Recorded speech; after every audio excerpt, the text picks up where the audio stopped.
এসব পোকা পাইলে এটা আপনি খাইতে পারেন, সমস্যা নেই।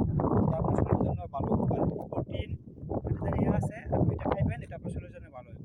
আপনার এই যে এক হইছে খিদা মিটবে, দ্বিতীয়ত আপনার শরীরে পুষ্টিগুণ যেটা এটা পরিপূর্ণভাবে পাবেন। আমি এটা খাইছি ২ দিনটা।